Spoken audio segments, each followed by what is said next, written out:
But thank you for being here. I appreciate this opportunity and know that it's especially, well, we're not really in summer, but kind of, tail of summer. And some of you got your little brick with you, and some of you don't, but that's all right. We'll refer to it a little bit later. How many are reading ahead as we study? We're in chapter 4. Shane is. This is the first time I didn't. Okay. Yeah, but I've read Well, we'll give you full credit, on credit. I've been as far as 5. Yeah, okay. So we're pretty much going one chapter at a time. We'll be finished in chapter 8, so if that gives you an idea. There's a lot more, but it's not applicable to what we're doing here. And we think in discussion with Pastor Jonathan and Pastor Denny that this is a timely message and series for this church. I'm glad that we were able to put this together at this time because of what is happening of this body coming together and, well, I'll use the term, gaining some momentum. You're building, and you can tell it, you can see it, and what your contribution is in every way is being able to be seen as effective and meaningful. So we're going to cross those lines as we go here, but I'm glad you're reading ahead and encourage you to do so. If you don't, you've got the scripture portion on the last page of your handout so that you can read it. It is in the King James, so there is that limitation, but it is a majestic, lofty translation, and there are others that are good. King James is certainly one of the most beautiful ones that has ever been.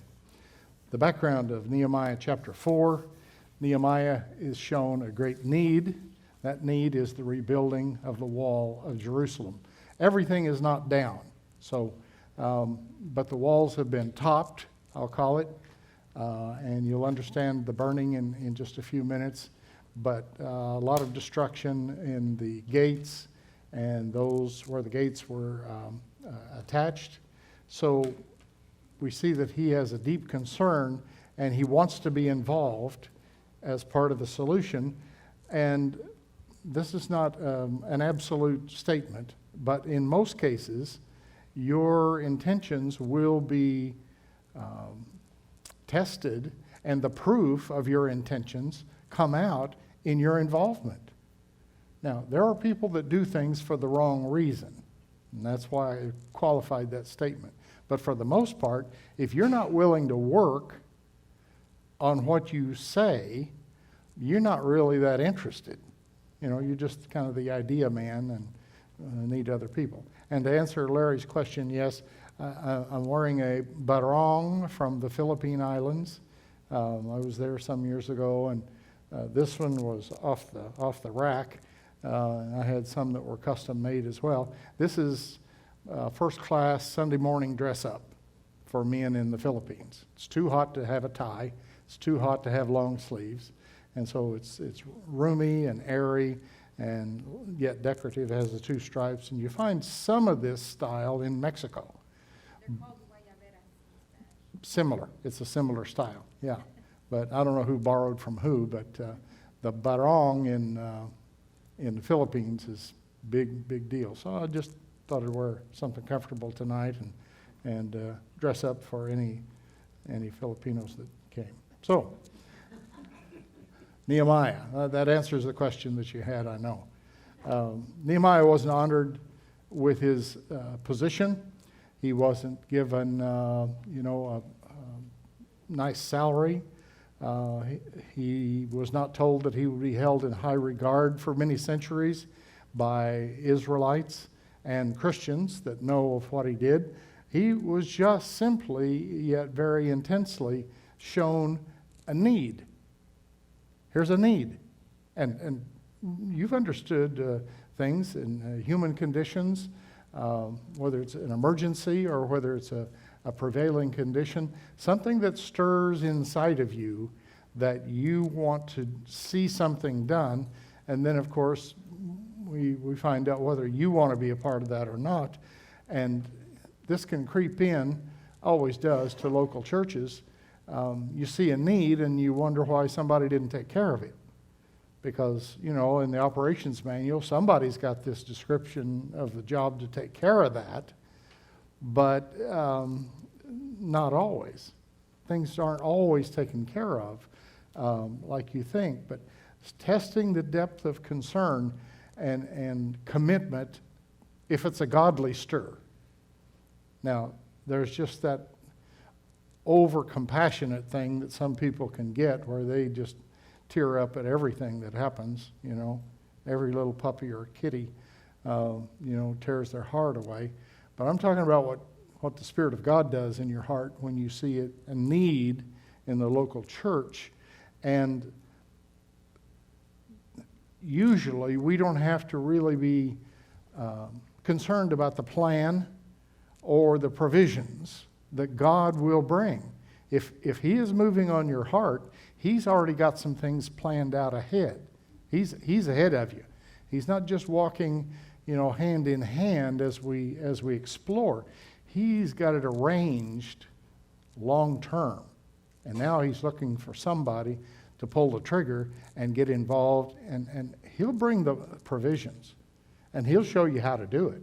He may well not show you how to do the whole thing all at once. He'll show you how to do the next part.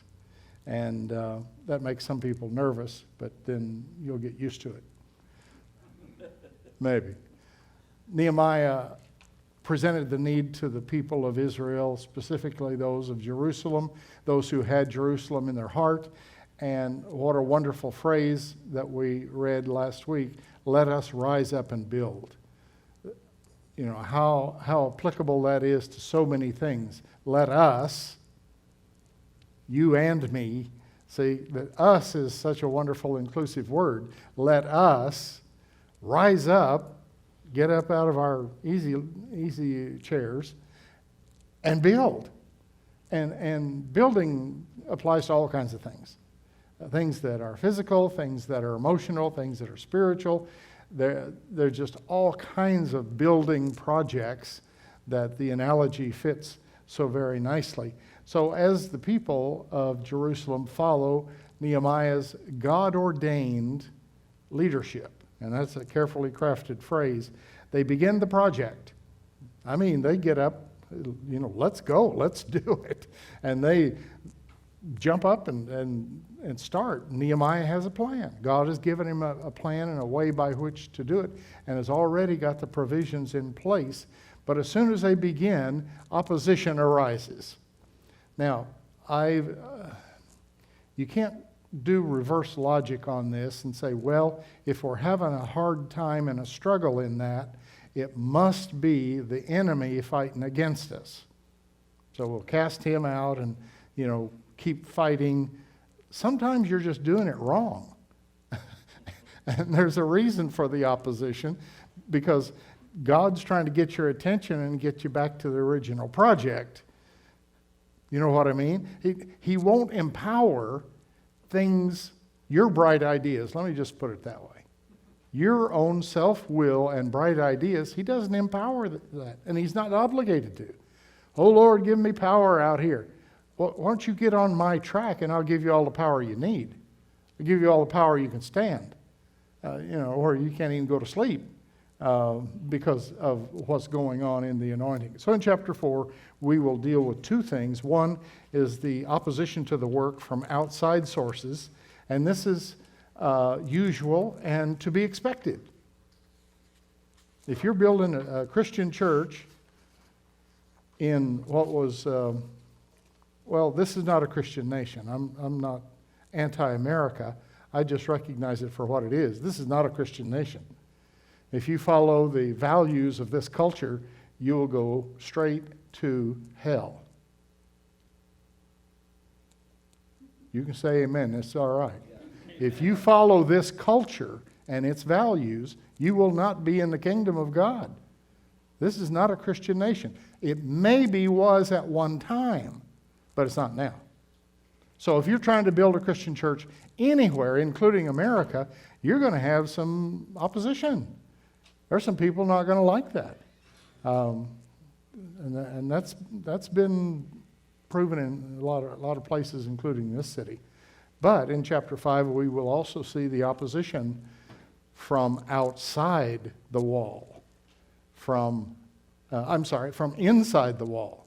We've got the outside covered. We expected those guys next door to be wise guys and give us trouble.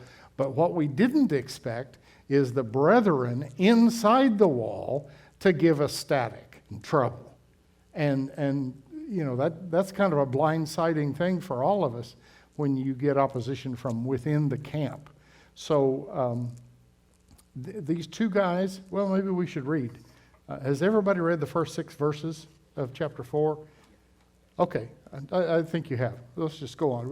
You can tell that these two wise guys, Sanballat and Tobiah, are really going to not be a big help. Somehow they find it in their schedule to have enough time to come over and bother us. And I'm putting us on Nehemiah's team, metaphorically. Can you go with me on that? They find time in their schedule. These guys are just not busy enough, I guess, because they're coming over here to give us grief, to stop our project. Hey, go mind your own business. I mean, that's kind of Mark talking. Mind your own business. Get out of here. Leave us alone. Why do you care that we're going to build this church that's small now but not going to be small in this town? Well, they point out the futility of the project. And the enemy, whether it's from human voices or from conditions that are formed against you, want to point that out.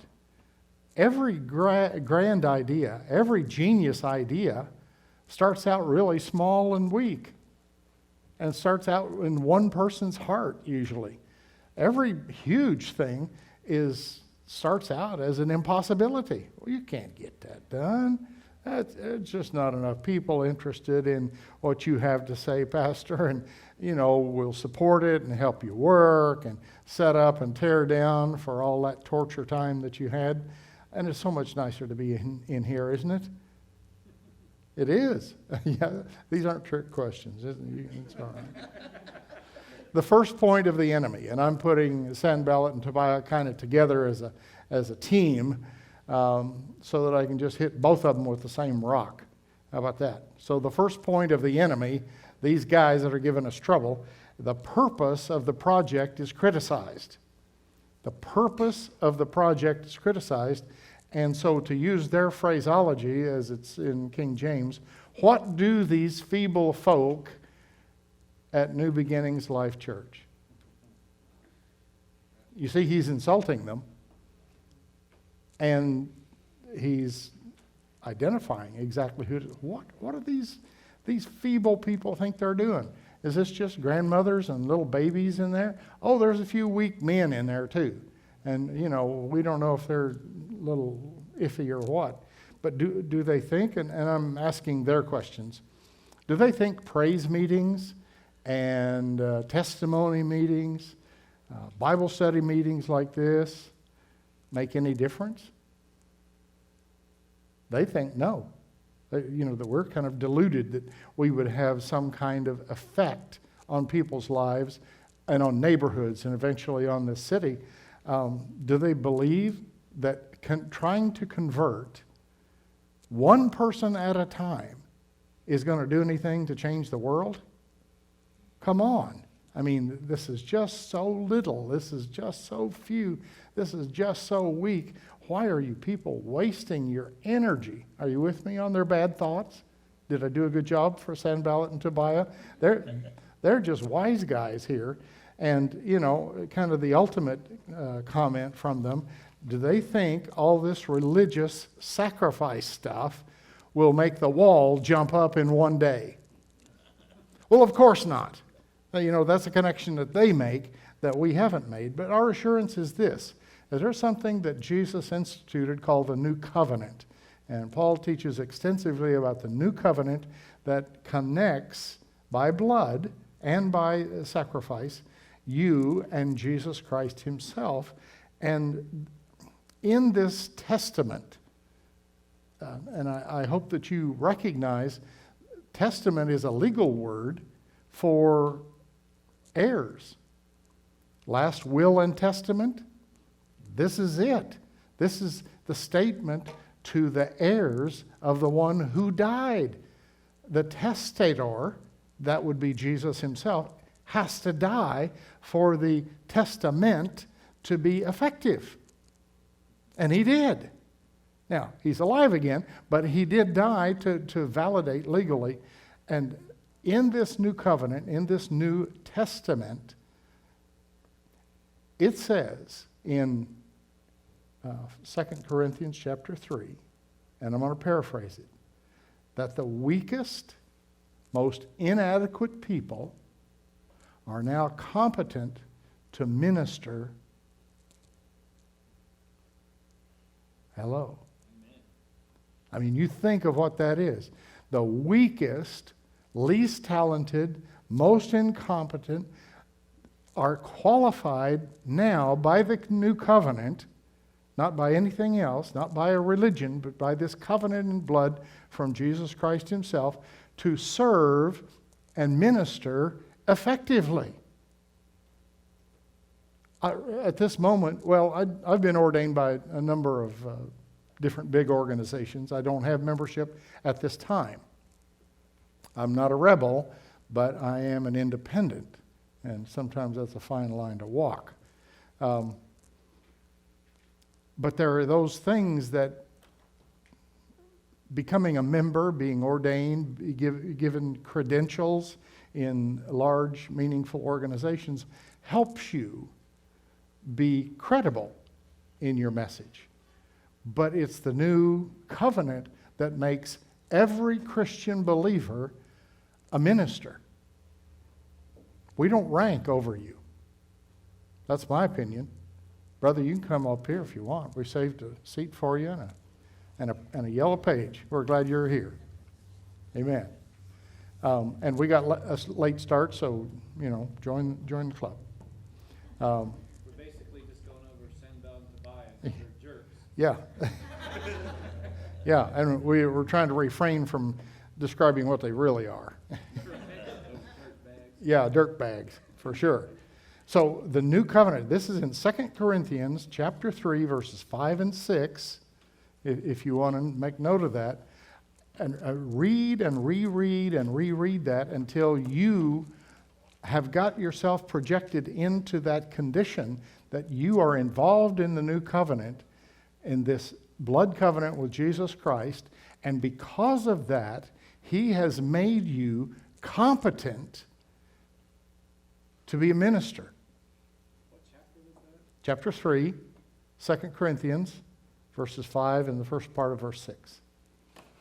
It's an amazing statement that Paul makes, that we get our empowerment from Jesus himself and the credibility that we have. And I firmly believe in the priesthood of the believer with no hierarchy of, and I hate these words, clergy and laity. I don't believe that the New Testament supports the division of clergy and laity at all. I see Paul fighting against that division within the church, and that we are all that we are all members of the same single body. But nobody ranks over anybody else. Some have more responsibility. Those in leadership. Doesn't mean they're better people. Doesn't mean they're more qualified. It just means they've got a heavier load to answer for someday. But the empowerment is the key here, that we're not just playing church, like kids do. I don't know if you've seen that or not. It's mostly missionary kids and pastors' kids, and they play church. They take turns singing and preaching, and they play church out in the backyard. And I know a guy, seriously, it's pretty important in missions work right now. And one of the things he did was he felt like the chickens needed to be baptized. And so he couldn't find any other thing, so he baptized them in gasoline just about the time Dad came home and saved the chickens from being killed. But, I mean, he was pretty fervent. You know, he'd preached a 30-second sermon as a five-year-old, and he's going to baptize those chickens. He preached to them. So, that's not what we're doing. We're not playing church with a little game just for our own entertainment. The second point of the enemy is this, that the building material being used is pointed out. And some of you spoke to me before church tonight, or session tonight, and said you'd read that, and here's something that will open that up for you even more. The limestone from this region of the world, this is well known, commonly known. The limestone there is very porous. It also slowly exudes a gas through those pores that can be ignited. You can light up the limestone. So what sounds like a contradiction to you and me, because we're used to granite stone or bricks or something solid, when you build a wall in this part of the world with local limestone, you can burn it. You can burn the walls. And that's what happened here. Because once you get that flame going on the outside, here it goes. So, and it scorches the bricks or the blocks. They're irregular. They're like river rock size or shape. I've been to Nehemiah's wall, so I know what it looks like. They're not bricks as we know it, but they are stones, building stones. But they're porous, and they can burn. If now, you don't do that, but the enemy will do it, and that's what happened. They burned the stone walls, and then they pushed over the tops of them and tore down the wooden gates. So something happens within the limestone when it's burned this way. On the outside, you can see the scorch marks, okay, because it leaves residue behind. But what happens when this type of limestone is exposed to extreme heat? It loses the cohesiveness as a stone. It goes soft.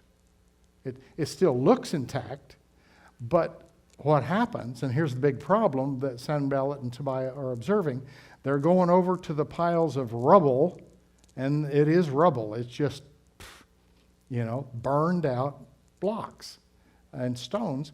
And when they pick them up, they know if you put that much pressure on a burned piece of limestone, it just collapses. It loses all cohesion. You've got crumbles and little pieces and powder. You can't recycle the stones. You can't use them. That's debris. You got to just get that and haul it away somewhere, put it in the big trash dumpster, and you got to go get new limestone.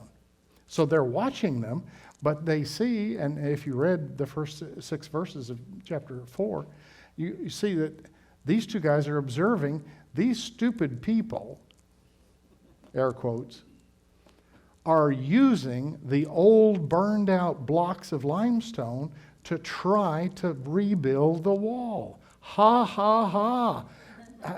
Don't they know anything after having lived here? But here's the miracle that God put in this situation. They were able to pick them up.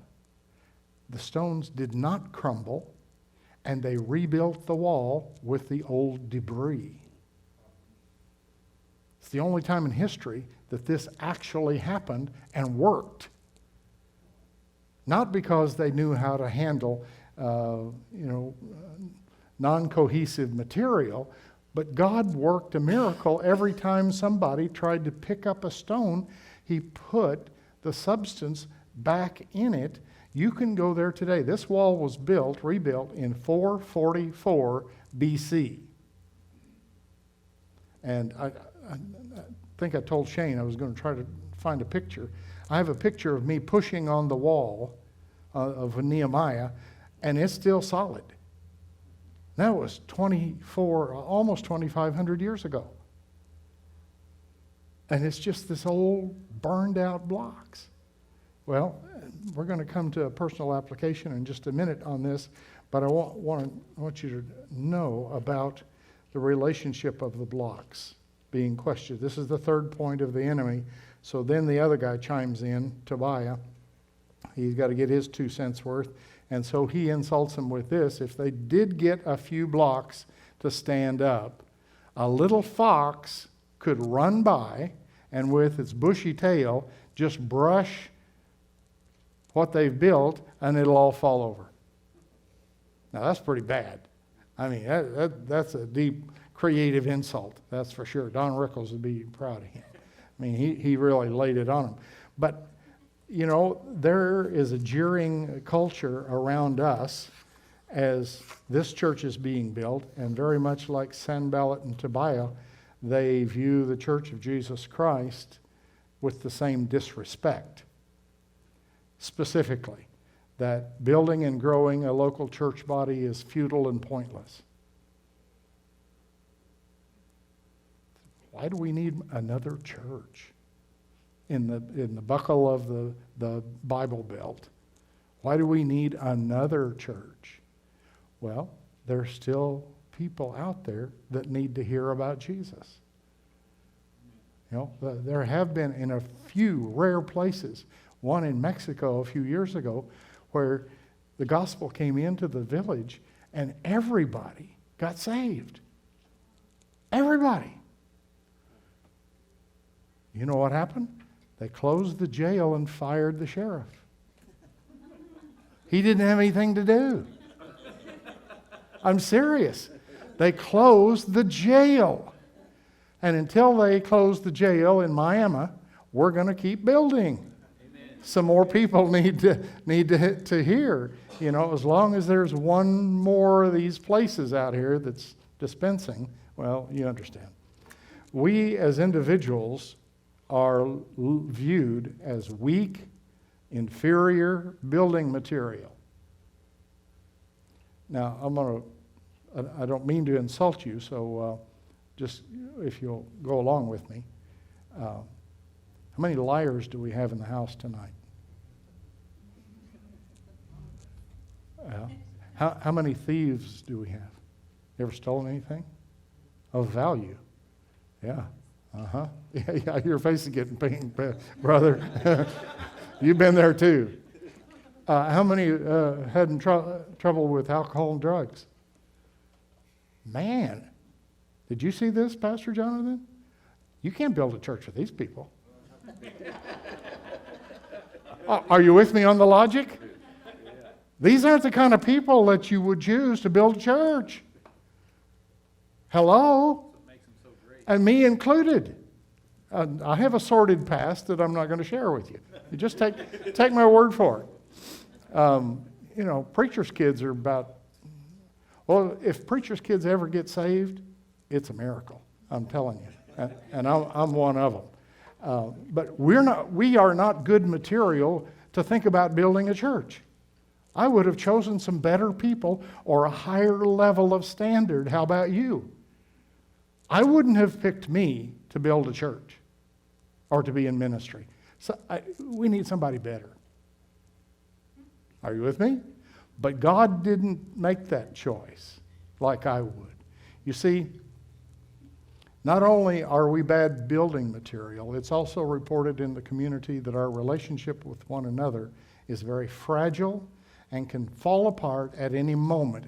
Any little sour look, any little gossip that somebody makes a mistake, things just break apart. And see, here's what Sanballat, Tobiah, and the jeering world around us doesn't know. And that is this: our divine purpose, for one, that we are not involved with something with a futile ending, but with a glorious culmination and a reward for all of those that work on the wall. Now, we're not working our way to heaven. We're not earning God's favor. Don't go there with that interpretation from what I said. But it takes your involvement to demonstrate your regeneration. If you've been changed, it will show. It'll change your lifestyle. And part of that will be building the wall with your local Nehemiah. He just happens to have the name Jonathan these days. The second part is that we have newly created character. Newly created character. Because what we were is not good building material. So God's going to have to do something with us. Now, here's my identification, and I brought my little brick, and I know you've got yours somewhere. So, substitute this for the stone that we're projecting. There's still scorch marks on the outside of my life, and maybe yours too. The casual observer would say, oh yeah, I remember your name in the paper. I remember your name on the police blotter. I remember you in the court record. Yeah, there's still scorch marks. We didn't get all fancy cleaned up. But here's what happened. God put the cohesiveness inside in a miraculous fashion. He put integrity. He put honesty. He put something of his own character and nature in each of you. He changed you on the inside. This is not philosophy class. This is not a good religion. It's not a good way to live just by advice. This is a dynamic of life itself coming from Jesus Christ, and it's not just towing the line and following rules. He has made us, recreated us in spirit anew, afresh. His term from John chapter 3 is, you must be born again. And I know that phrase is old, and people make fun of it, but it's still true. You got to be born from your mother, and then you have to be born of the Spirit. And it is a new day. It is a new, it's not New Year's Eve when you turn over a new leaf and take some, New Year's resolutions to heart that last about 10 days till you get hungry and you break your diet. That's not what this is. This is being reformed, completely changed on the inside, and then it begins to show on the outside. It begins to be demonstrated in our lifestyle, in our choices, in our value system. We've got resolve and we've got strength in us that we did not have before. We didn't have this before. We were not the kind of people to build a church with, me included. But we are now because of what God has done inside the bricks, the stones.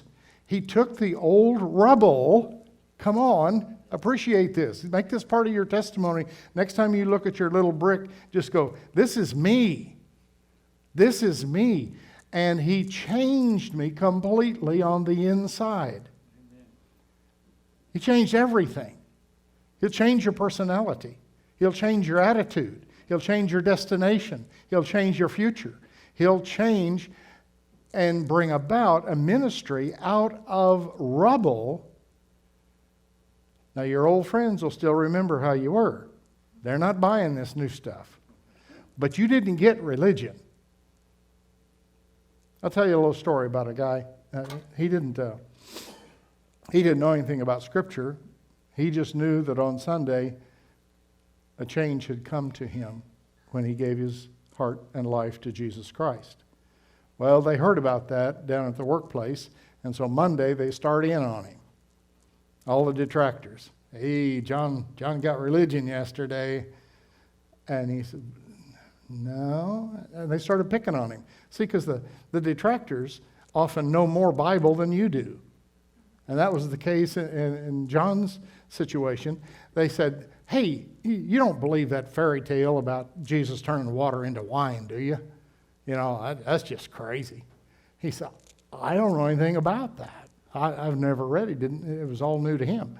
But he said, I do know that at my house, Jesus has turned whiskey into furniture and cigarettes into clothing. Hello. And we're not just, this isn't a reform program. This isn't just, 12 easy steps or 100 steps. This is a transformation that occurs. And if you are what some people call a nominal Christian, you're just hanging around with a bunch of other Christians and haven't been born again, you need to receive that. You need to be born again as Jesus defined it. So in our case, no more crumbles, no more collapsing under pressure for the first time in our life, but a cohesiveness. This parallels what happened with the limestone blocks identically, using the burned out rubble to rebuild the wall. Can't be done. But God can do that. One block at a time, one life at a time, one man or woman at a time. And he's rebuilding the wall. He's building a wall at this young church. We're usable. We've become usable because, if we brought our resume in from the old life, they wouldn't let us set up chairs. Nothing. You go sit over there and don't talk to anybody impressionable. Oh, I'd like to lead the youth. Not you. Don't you get anywhere near my daughter. And while I'm thinking about it, don't get anywhere near my wife. Hello, I'm revealing too much about you and about me. You just stay away from all the women in this. Hello? That's who we used to be. But no more. That doesn't happen anymore. And if it does, we will restore them gently, as Galatians 6 commands us, restore gently. Why do we do it gently? Because it may be next week that you need to be restored. So just, take it kind of easy with that in mind. So the third thing here, the relationship. We have a strong relationship now. See, this isn't a club because we all ride the same motorcycle. This isn't a club that meets at the bar. There's the regulars that go there, right? This is their church. This is their group. This is their tribe down at the bar. Or the bowling team. Man, there's some people that have sold out their life to bowling because they enjoy it. Nothing wrong with it, but it shouldn't take over your life. I mean, there's something in our relationship that is not religious, that is not political. This isn't the young Republican meeting or the old Republican meeting, either one. Are you with me? We're not here because of agreement in politics. We could well disagree. I would probably disagree with some of your stuff. And you might be right. But that's not why we're here. We don't meet as a social club because we're social misfits and we can't find a date anywhere else. Then, end up going to church and finding somebody. Well, what is our relationship? It's because we individually are connected to Jesus Christ and He glues us together. Here we're back to the wall analogy. He grouts us together. Is that the right term? He welds us together with His love that flows from Him to you and then to the others. And because of that love, we experience some real, true super glue.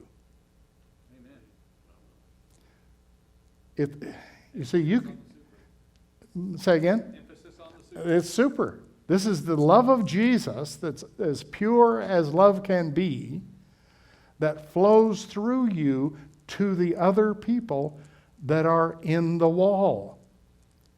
I mentioned, I think, in the first session about the brick not being really of any value by itself. You can use it as a doorstop or you can break a window with it. But, one brick, you can't do anything with one brick. You've got to have a bunch of them. And then they have to be in relationship to one another. Close relationship. Are you with me? And then you can build a wall with the stones, and Peter calls us lively or living stones that are building the church of Jesus Christ, and we are together. And as much as Nehemiah put people in different places working on the wall, it is a pastor's job to, and you'll react at first, but I mean it in a good way, it's his job to put you in your place. Now that doesn't mean to demean you and to put you down, but to put you in your place of function, to see your gifting, to see the opportunities that are available, and not try to squeeze a square peg into a round hole. I'm against that. Just trying to get people that are willing, because they only last a year or two, and then they wear out, and then it's hard to find somebody else. Getting the program and then plugging people in. Who are your people? What gifting do they have? Make a place for them and then use them. You put them in the place where they are effective and useful, and they get joy out of it. I think I've told a story here about a friend of mine that has an ice cream factory in Mexico. Does anybody remember hearing that story? I interviewed him very quickly a few years ago, and I said, do you have a guy on your staff that tastes the ice cream? How many like ice cream? Yeah, okay. I've got the right crowd. Do you have a guy whose job is tasting the ice cream? Yeah, he said. He smiled. He says it's called quality control. They make it in 20-gallon batches, and they control, and then they can make custom flavors, and it's pretty cool. I said, do you ever have any trouble getting this guy to come to work on Monday? You know the old flu that shows up on Monday in the old life, you remember? From Saturday night. Oh, I got the flu on Monday. Oh, yeah, all right. No, he always comes to work on Monday. Do you ever, does he get along with his coworkers?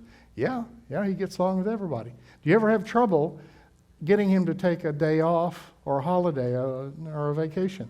He said, yeah, he wants to come to work. He doesn't like to take off. I said, and then Friday night you give him money? You actually pay him for doing this?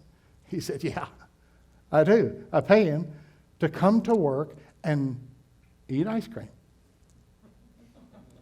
to taste it and to judge it, and to correct it if there's a problem.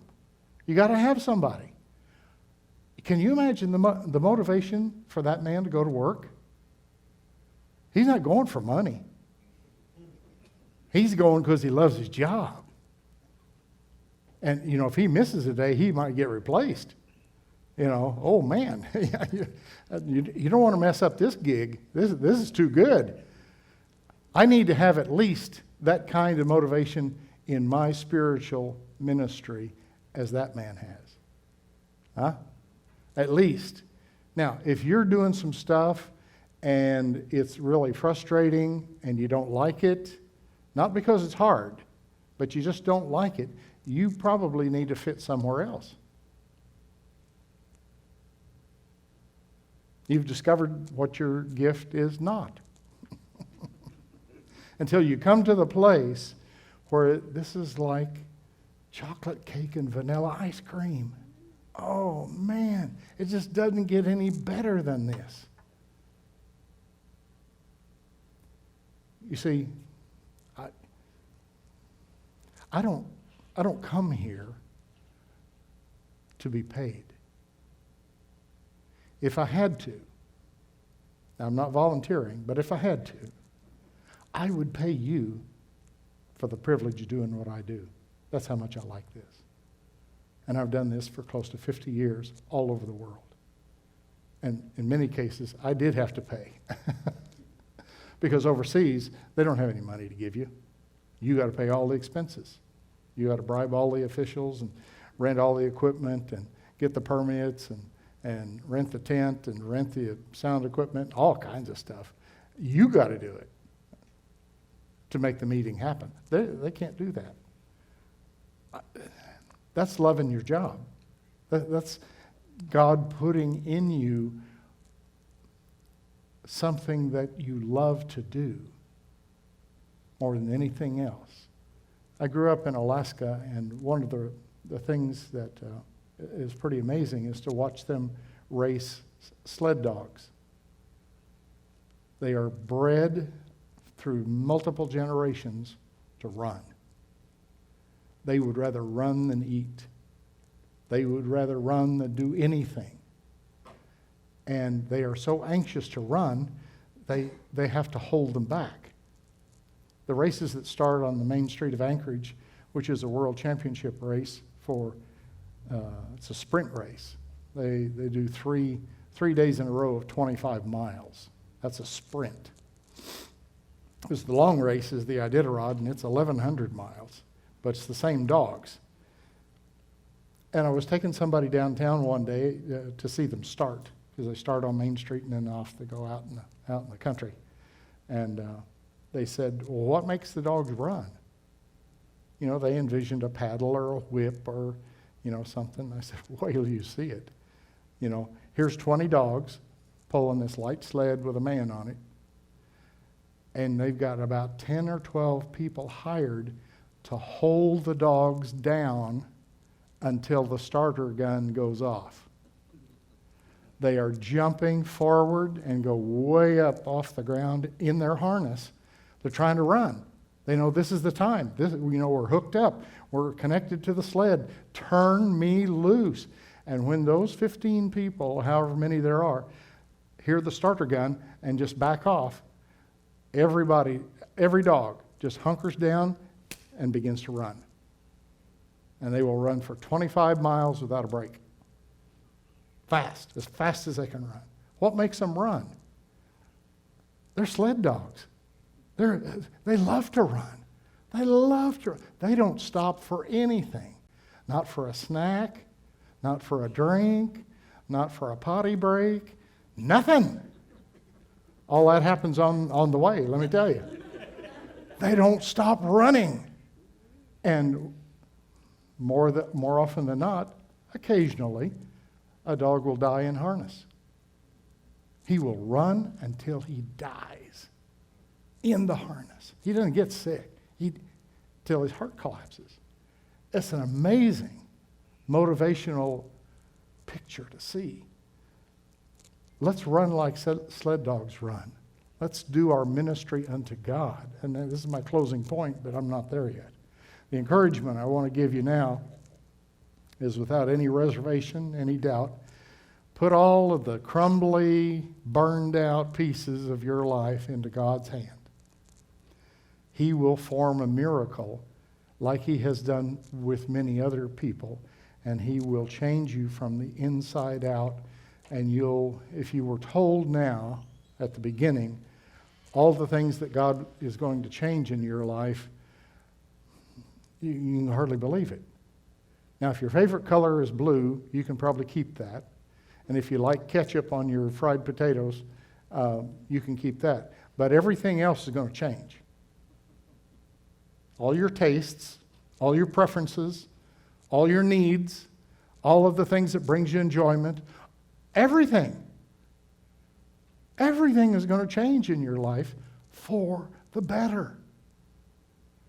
Now, psychologists tell us that change is traumatic, whether it's for the good or the bad. Even moving up is traumatic to us. It's difficult, it's stressful when you move up. But God wants to move you up, working from the inside out, not from the outside in. You don't do good deeds to let that soak into your heart to make you a good person. A lot of the world believes that. They do a lot of good deeds, a lot of philanthropic things. A lot of good is done in their belief, this is going to make me a good person, or I'm going to be viewed as a good person. It doesn't change your heart. Your heart is still, as Jeremiah would say, desperately wicked.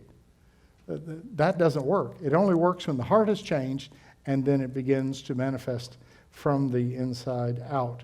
Then, after he's put you in the process of this change, this huge change. Then he will put you in relationship with other members of his church that have experienced the same thing. He starts putting you in your place, putting you in your place of service, putting you in your place of ministry, discovering where it is that you need to be. And I've referred to several times about if you're the only one in this church like you, don't get lonesome. We need you. We need what Shane does, and we don't need 50 like him. We just need one that will be faithful and do what he does. But he could get kind of low sometimes. Man, I don't have any fellowship with anybody. Everybody feels the same way, that I'm kind of the odd duck here. I know I do. And nobody here is like me. How about you, Larry? Nobody's like you. Enjoy it. Enjoy where God has placed you and keep that relationship strong. Notice Nehemiah's response to this great criticism in this situation where publicly he's really being ragged on. I mean, this isn't some quiet thing in a blog somewhere. They're doing this publicly. They're running him down and his character and his objective and the way he's doing it and take advantage of people. They're just saying all kinds of ugly stuff about him in public. So his response is tremendous. Prayer. He starts praying. He doesn't respond to these guys. He doesn't start, trading comments about their mother. You know what I'm talking about. What'd you say about my mother? Don't go there. Go to prayer. You see, and the prayer of Nehemiah is listed here, and he's been criticized because the content of his prayer is too strong for some people. They say that it was given impulsively, but I'm here to defend Nehemiah, that he to speak on his behalf, as he really, in an overall perspective, he is asking God to enforce the law of sowing and reaping. Not so bad on that, huh? See, he's not being vindictive. He's not gaining revenge. He's not saying, those two guys over there, if I could just get them around a corner, I'd do something with their neck. No. God, see, here are the things I give him credit for. He did pray first. That was his first response. This is not a reaction. It's a response. And that's very different. A reaction is emotional based, and usually you have to apologize for that. You know what I mean? But if you will prepare a response to criticism, because it's going to come, personally and corporately. So he did pray first. Secondly, he really did believe that God was offended by the insults. He's not just offending us and this church. He's offending God. He's saying bad stuff about God himself. He left the response to the detractors with God.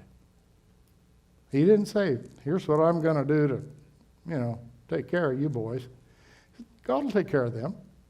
He'll take care of that. And then the last thing, then he continued to work. He didn't let these guys interrupt him very long. He just went to prayer, shot one of those arrow prayers right quick, and asking God to let's have a little reaping over on these guys. Let them taste what they've got. And now we got to get back to work. We can't stay in an all-night prayer meeting here. We got work to do. Well, when your work is opposed by the enemies of Jesus and his church, pray, leave the response to God, and get back to work. The enemy wants to stop you. He doesn't care what he has to do to get you to stop. Whether, to drive a big red bus out in front of your car, to say bad things about you online, on Facebook, and then now you spend the afternoon responding, and then all night you can't even go to sleep because your stomach is all turned over on what everybody's thinking about you. You don't have to do that. You don't have to do that. Just leave it with God and get back to work. Amen. There are people that, yeah, anything that distracts you at that level. I just pick on Facebook because it's easy. But whatever would distract you from continuing your ministry, your labor, your faithfulness in attendance and in giving and in working in this body, anything that would slow you down or stop you, just shake it off. Don't let the enemy win. You know, that is the guarantee for failure. Just quit. And you'll fail. If you quit in anything, you'll just fail. If you just walk off the job, oh man, don't stop. That's such a key. Well, this major objective to get you to stop, to get you to quit, same thing with Nehemiah. The enemy doesn't have any new tricks. Did you know that? He is not creative. He's not inventive. He's not really very smart. But he has a set of tricks that work. And I've been told that in his toolbox, the tool with the most wear on it, because it's been used so often, is discouragement. It works. Unless you don't let it. If you'll just keep working, you'll shake that discouragement off, I can assure you. But he doesn't have anything new to throw at you.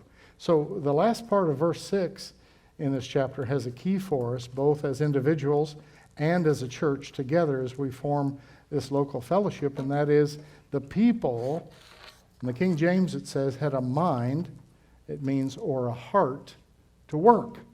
The people had a heart to work. Now, most of you have been in business or business situations long enough, have enough experience. There are people that they weren't looking for work, they're just looking for a check. You know? They didn't really want a job. They just needed income. And then there are other people that have a heart to work. They want to get it done. And there's some income that comes along with that.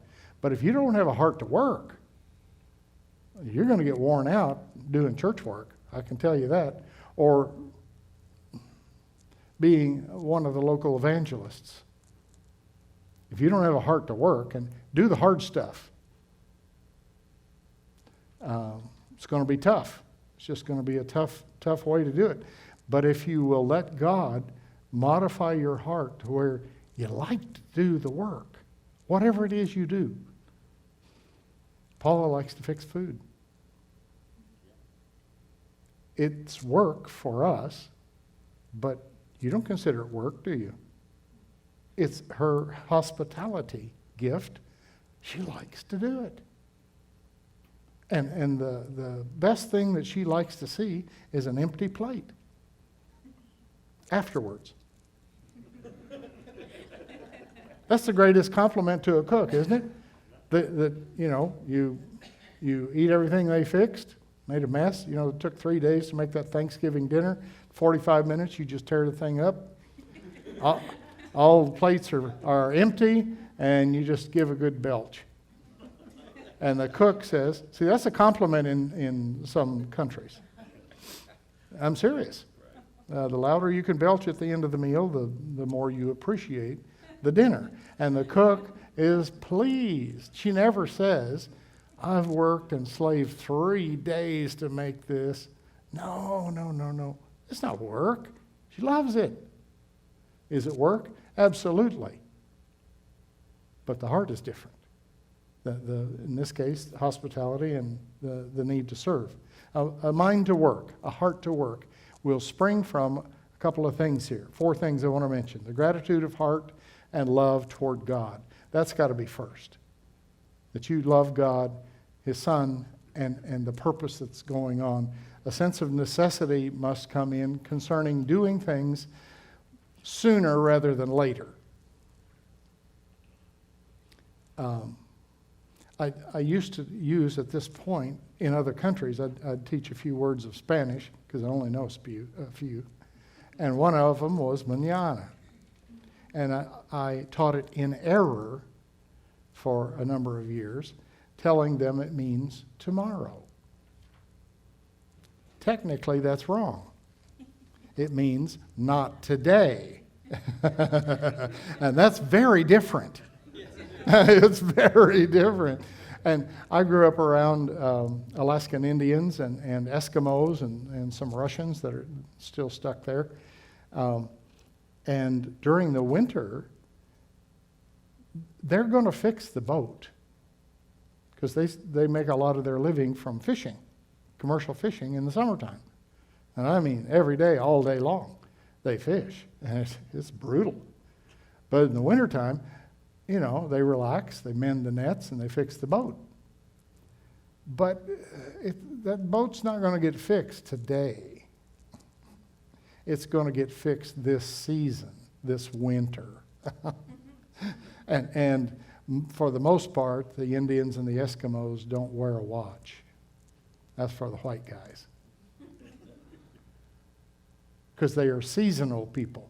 At least in Alaska they are. They're seasonal. They're not on this daily routine. They don't have to get anything done today. They just have to get that boat fixed before May. Mañana, not today. Well, that can become an excuse and a bad lifestyle, no matter what the culture, and we're certainly not going to blame those Spanish friends, but because this mañana stuff's all over the world. Not today. Oh, yeah, we'll come help you, Pastor, but not today. So no. Some of the things need to be done today. Some things need to be done with a sense of necessity. So, responding to the call of God, and I think that this is not something that is selective, that I think God calls each and every individual at some point for some purpose, and there is a call of God that parallels what we read in Isaiah's experience in chapter 6 of his book, where he responds, "Here am I, send me."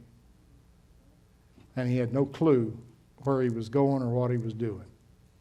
He just knew he was responding to the call of God. And there's a whole lesson there in what the way in which God calls people, specifically calling their name. Abraham and Moses and Joseph and other people, where he calls their name. Samuel's another good illustration. He calls their name, and sometimes we may want to respond with what? Or tell me what you have in mind, and then I'll think about it. Or here's the great insult, I think. Tell God you're going to pray about it. Now that sounds real holy, but my question is, to whom will you pray? Buddha's dead. Muhammad's dead. Baha'u'llah's dead. Are you with me? There's nobody to pray to except the God, and his name is not Allah. It's Jehovah. So you got the creator of the universe on line one, and he's saying, Mark, hey, I'll pray about this and get back to you. Pray about it. Really? Now you can tell the pastor that. You can tell me that. But you can't tell God that. Are you with me on this thought? You don't tell God you're going to pray about it. He's answering your prayer right now. Right now. You've got the Creator God on line one, and you're going to put him on hold? The only thing that's proper is to say, here am I, send me. I don't know what we're going to do. I don't know where we're going to go, but I'm in. Count me in. And that's the call and the response that God is looking for. If you need to know details and the budget and how much time this is going to take and, when's this class going to be over, he just goes on to visit another person. He'll just leave you alone to your details. I'm serious. It's, Mark, I'm here. Send me. Well, I don't have that ability. I'll give it to you. I don't have that kind of talent. I'll give it to you. I don't have the opportunity. I do. I'll open the door. All you have to do is say yes to God, and He will be responsible to do everything else, to make it happen. You don't have to worry about that. You can just say, here am I, send me. The fourth one is encouragement and guidance from local leadership, and we all know who that is. Ineffective replacements for a mind or heart to work. Talent, education, skill, planning, technique, or self-confidence. Ineffective replacements for a heart to work. So, look right quick. This is really neat, and this is extra. Won't cost you anything extra, but here's an extra thing. How is the Trinity involved in your life, in this whole dynamic of what I'm talking about? Because this Nehemiah and this wall thing is a hand-in-glove fit for this group today. This is timely. This is on target. This is special. Not because of me, but because of this particular message that God timed for this time in your development. First, God the Father has given us a purpose to live and a plan by which to work. All His wisdom, all His knowledge, all His planning. Okay? God the Son, Jesus, has literally purchased our position of salvation with blood and provided a place for us to work, a local church.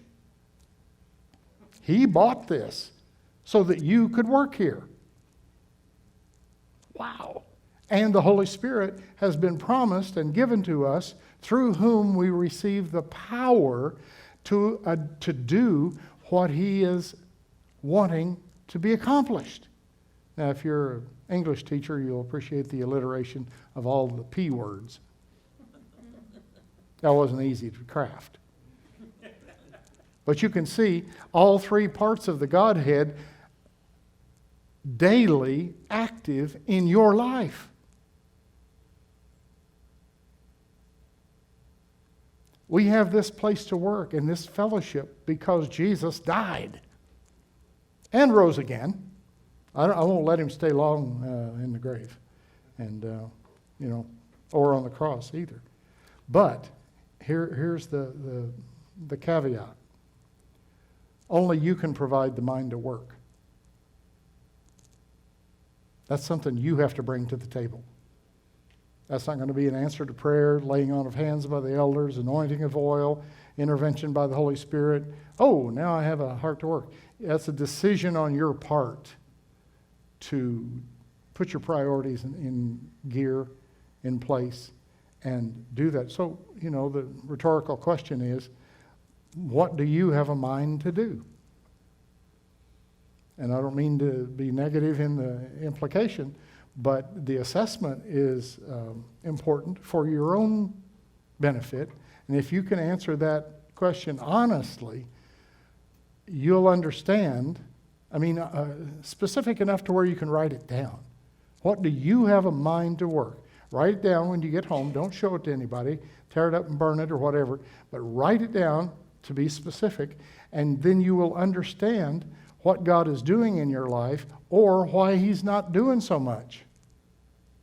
If you got a mind to do something else, no wonder things aren't happening the way you really thought they would. You got to have a mind to work. So the next section, verses 7 through 9, the opposition by threat of attack. Sanballat and Tobiah make alliances with mutual enemies to band together for the stopping of God's work. Haven't you found that to be true in today's world? Mutual enemies of the Church of Jesus Christ. I saw a picture, and this was a few years back, in the Oval Office of a couple of, I'll say, natural enemies in the jungle. The president was signing some kind of legislation, and it was not good for churches and people that believe like we believe. And on one side of him, in support, was the National Organization of Women, and their leaders were there. And then next to them was Larry Flint in the wheelchair and all of his people from Hustler magazine.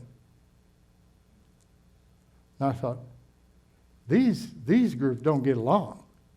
You know, they got different things in mind when it comes to women, don't you know? But they have joined together against Christian people.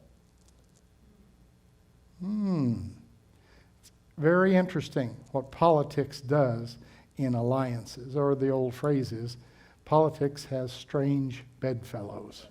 People come together for odd reasons because they have a mutual enemy. They don't get along, but we're certainly going to oppose you. And the example of Israel as a nation would ring some bells as well. It's not that Syria likes Jordan, but they both hate Israel. And there's many others in that group as well. Nehemiah's response to this is to pray.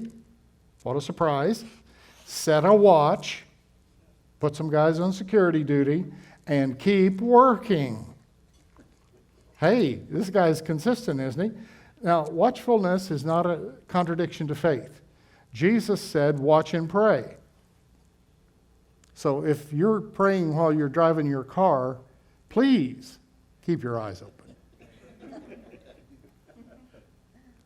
There's nowhere in the Scripture or in any kind of Judeo culture where you close your eyes. In fact, quite the opposite.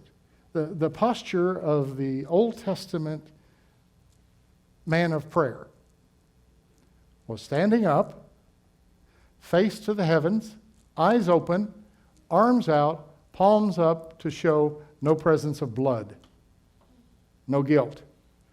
And he prayed to the sky. He didn't kneel. He didn't close his eyes. He didn't fold his hands. That's all manufactured. Now, some of it's good to keep you from being distracted for what's going on or what other people are doing. Go ahead and close your eyes because you don't need to know what's happening. It breaks up your thought pattern. But it's not scriptural as a mandate. So Nehemiah is going to pray, and Jesus says, watch and pray. Be alert. Because prayer, now think about this, I think it's on your page, prayer without watchfulness is presumptuous. You're going to presume that God's going to take care of everything and you can drive with your eyes closed. His hand of anointing is upon me and I'll never go in the ditch. Now that's silly, but people live like that, carelessly and not taking proper precaution. I know somebody that puts the bottle of water right on the edge. Not intentionally, it just happens. And half the time there's no lid on that, and you know what happens next.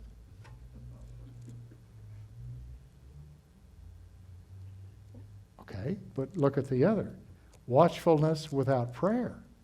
Maybe you're a man, woman that's very cautious and careful and well thought out in your actions, but you don't really spend any time in prayer. You become self-reliant if you're just watchful with no prayer. You need both in your life. You need a balance of both of these things as you develop as a disciple of Christ. The opposition by subtle tactics, things that will creep up on you, and here they have crept up on Nehemiah. Verse 10 says he was exhausted. Anybody surprised? You can be that too. It's not a crime to be exhausted. I've worked at this, doing what God told me to do, and I'm just worn out. I don't have a bad attitude. I'm just worn out. I just don't have the physical whatever to go anymore. He could have said, and I'm doing a technique that the Jews do in study now called close reading. So I'm telling you what's not there. Okay? Nehemiah could have said, we are weak. There is much to do. and we cannot do it alone. All true. But boy, it took you down a notch, didn't it? Okay, but here's what he did say. Instead of that, he said, God is strong, the mission can be accomplished, and God has promised to help us. Boys, let's go. What a difference. Now see, both statements are true, but the other true one takes you to a different place that you don't want to go. In verses 11 and 12, there's a reference to the rumors of a secret attack. Now, the enemy likes to do that to us mentally. He likes to do it politically in our families by spreading the rumor of an attack. And I have termed, and you can have a different opinion, it's all right with me. I think the majority of the media in this country right now is a ministry of fear. They are ministering to people that do not have any hope, like we do. We're not scared of heaven. Are you? You can't threaten me with heaven. I'm not afraid to die. I've been in some dangerous situations overseas. I've had people try to kill me because I was American, white, Christian, that kind of thing. But the people who don't have that hope in Jesus Christ are subject to fear and the manipulation of fear. And you see, the enemy doesn't have to actually put an army out there that's ready to attack. All he has to do is just feed the fire of the rumor. There's going to be an attack. It's coming to Oklahoma. You're going to get it, and you're probably going to die. Well, isn't that what they're saying? If you don't have it yet, it's coming. Oh, it's coming. If you tune one of those in, well, Miami's the next hot spot because it's not a hot spot yet, but it will be. Don't you dare go to Joplin and cross the state line. I got shoved into another room in a hospital in Tulsa because I'd been to Joplin and back. Oh, you've been to another state? You've been traveling. Good grief. Have you had the symptoms? No. Are you going to get any? No. And,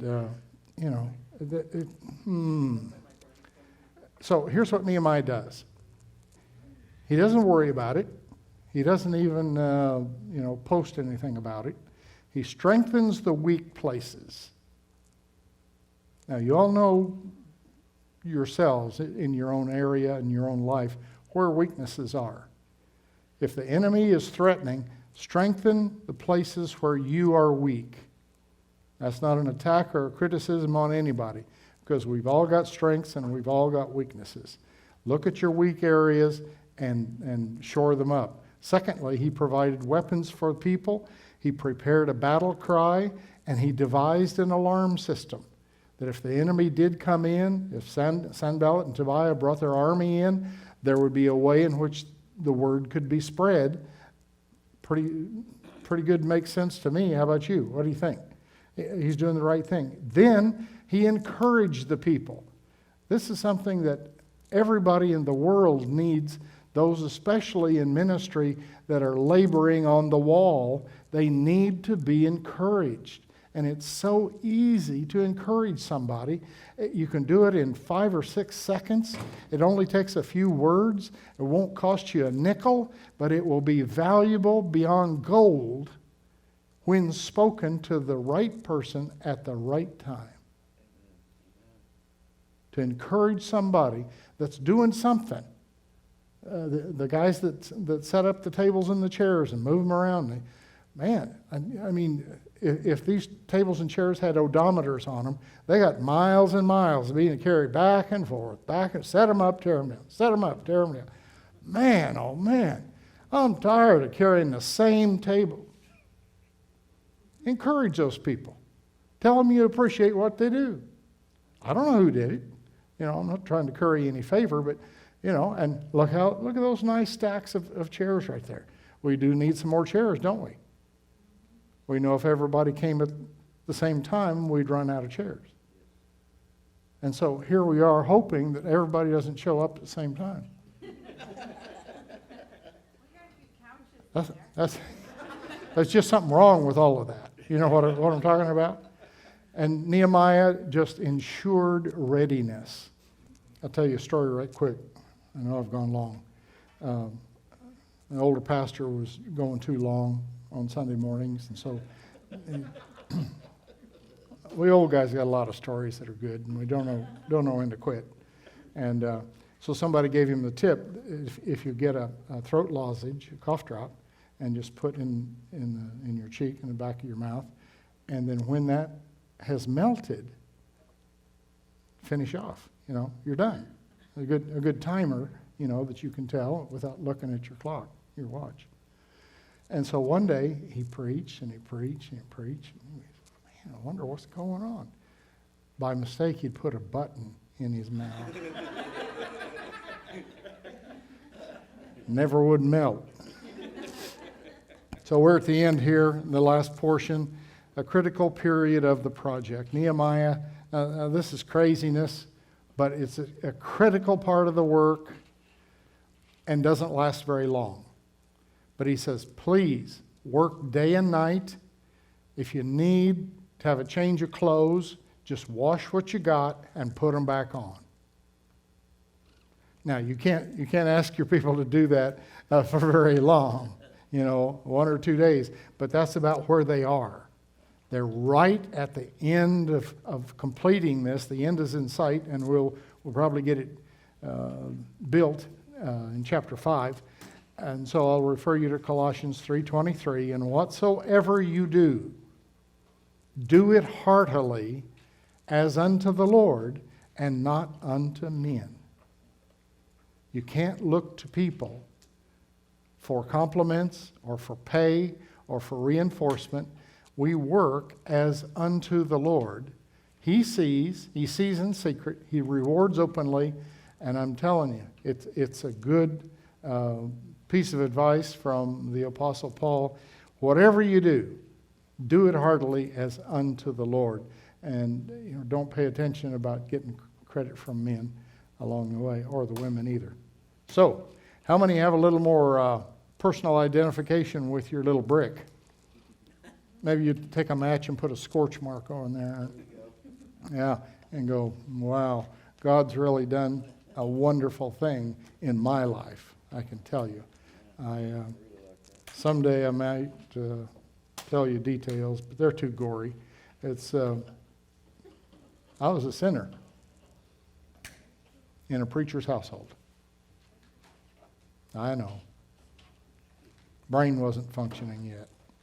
But God chased me down and made something out of me more than what I ever dreamed I would ever be. And that includes being here tonight. So thank you for extra time tonight. We started late. We ran late. Sorry. If anybody's got a problem, give them their money back. And chapter 5 for next week. I trust that you'll be here as well. Read ahead, pray ahead, and God bless you tonight.